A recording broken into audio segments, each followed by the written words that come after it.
lingkungan ya. Jadi kalau di rumah Pak Roni nyamuk masih ada? Kalau nyamuk itu tetap ada ya, tapi kalau saya lihat sumbernya itu bukan dari rumah kita. Iya. Dari lingkungan.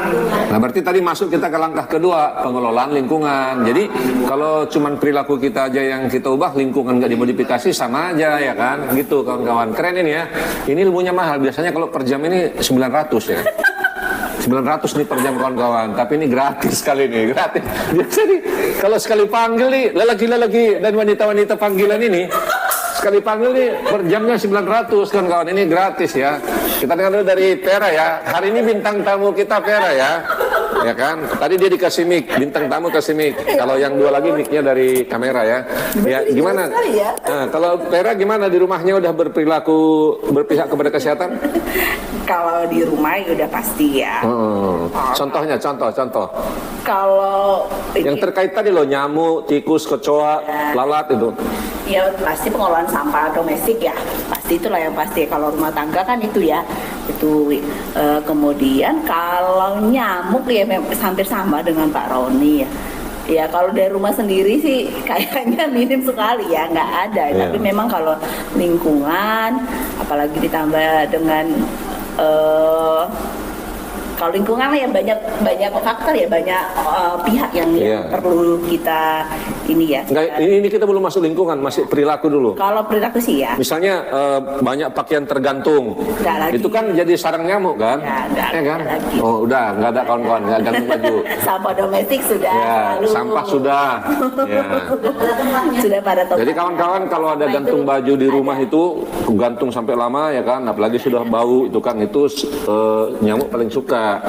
Sampah organik tuh kalau nggak diangkut masih belum sampai ke situ ya. Nah, kalau di rumah saya ini pembuat ekoenzim, kawan-kawan, ya kan, keren. Sampai ke situ sih. Ya, di rumah saya itu ekoenzim mungkin bisa tahan untuk 3 tahun, dan ada stoknya, nggak bisa habis untuk pupuk tanaman. Iya. Yeah.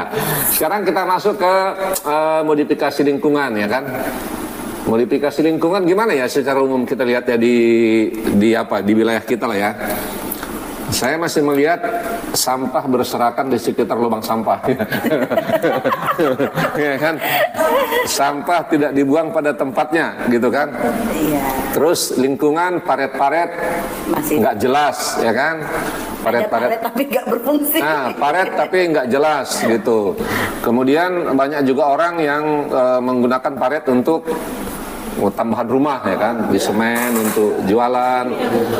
Nah, terus ini gimana ya? Tadi kan udah ada perilaku. Perilaku kan, kawan-kawan, kalau perilaku kita kan diri kita yang ngurus ya, nggak bisa berpengaruh sama orang. Jadi kami dari kelompok Widya Suara ini mengajak semua kawan-kawan yang menonton, beritahu sama orang banyak ya.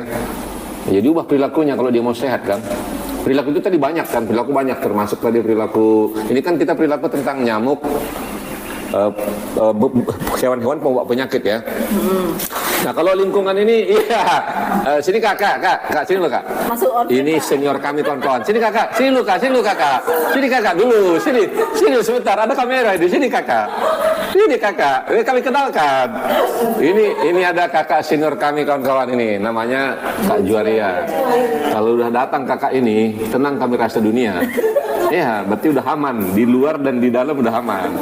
Nah sekarang kita masuk ke lingkungan dulu ya. Saya bukan ahli lingkungan kawan-kawan, ahli lingkungan nih Pak Roni ini. Jadi kalau saya nggak, saya kan perawat aslinya. Jadi menurut Pak Roni gimana lah caranya ya, cara yang paling cepat, berdampak, supaya lingkungan kita ini berpihak ke kesehatan gitu, jangan berpihak ke nyamuk, berpihak ke tikus gitu. Gimana lah dibuat? Ya, terima kasih ya teman-teman sekalian. Ini kan ini bukan ilmu baru, tapi udah menjadi tindakan yang harus kita lakukan. Yang pertama itu kita modifikasi lingkungan kita dengan dari sampah yang menurut kita tidak berpihak kepada kita harus dibuang dan lain sebagainya. Mari kita pilah. Pilah sampah organik yang bisa kita jadikan pupuk dan lain sebagainya, yang seperti tadi dikatakan Pak James ini bisa dibuat jadi kompos ya, ekoenzim, kompos dan ya. lain sebagainya. Ayo kita olah, jangan kita buang sembarangan atau kita tumbuh di tong sampah nunggu dijemput. Ya. Ini lagi berat, apalagi lagi ditutup saja begitu, ya belum lagi ditempatkan di luar rumah atau di luar pagar, diangkat sama kucing itu udah berserak lagi. Buat cara-cara pembuatan kompos, eco engine dan lain sebagainya. Nanti dalam episode selanjutnya akan diajari bagian buat eco engine. Tapi gini dulu, yang paling mengerikan bagi kita kan kotoran manusia masuk lagi ke makanan manusia. Iya. Tentang buang air besar sembarangan. Itu gimana di Sumatera Utara, masih ada nggak ya orang? Inilah yang kita sedihkan. Banyak program dinas kesehatan yang sekarang yang dulunya udah kita kenal itu namanya Stop Bab, STBM, STBM, buang air besar sembarangan. dan lain sebagainya. Tetapi apakah itu berdampak